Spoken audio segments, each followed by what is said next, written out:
kapiyarsa swaranipun ler omya ing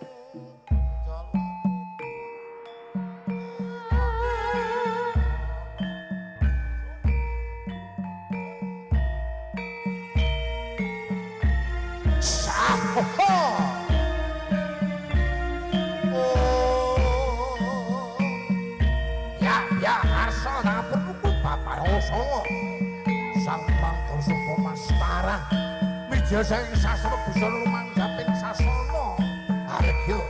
binayang karkaning warga wonten sawetara beringat ho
datang sang Hyung Lenggah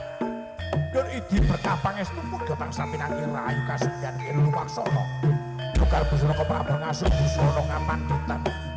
sabenipun ngasuk busana kapanditan telengi mardoyo meminta teng sanjung Gusti ingkang mungkawasa ngobar duka sak liman genawi gedhe ana grandha arum tandha yekti nggih rumangsa semet ditansah katrima wonten sanjung Gusti ingkang mirah Wedar karo masa semet dinukan busana kapanditan masuk busana kasatriyan. Sampun tunggu kiwayane wong saya sosok desa tebi saya tanggel lumaksana arek Satmojo biyen manten kumaksa kinampi dereng ibu pengantin kabegak iki kali jaksana kepaing kabagyan wis nyoangadani wilaya rinengga sanggunging Musparaga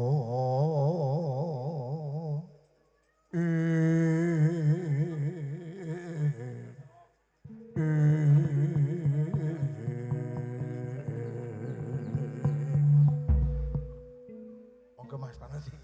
cekak iki jam sithik-sithik kok lek tekan gone terus pundi kok jam 1 saurane wis tekan kali tengah oh ngaten injih wis ditunggu Mas keluarga saking kali tengah oh ngaten oh nggih niki terus cucuk lampah dugi ngaten mboten oh nggih tak kira nek leren ados oh nggih tak kira nek nderekaken joget dugi nika kali tengah ngeten nggih aku bayarane double Pak sae ngeten enten mobil liwat minggir sekedhik aku kayak gumun ki mau asli kang wedok apa wong lanang nak bingung tak lah nika nek nika wedok nggih wedok nggih nek kok langkahe kaya wong lanang lah niku mergane daginge turah sekedhik ngeten nggih dadi ana turane daging enten sing nanggoki wonten tengah niku nggih dados sing nanggon monggo kajengaken nggih niki ingkang setunggal dereng jumeneng monggo nah niki monggo Diajeng Sari monggo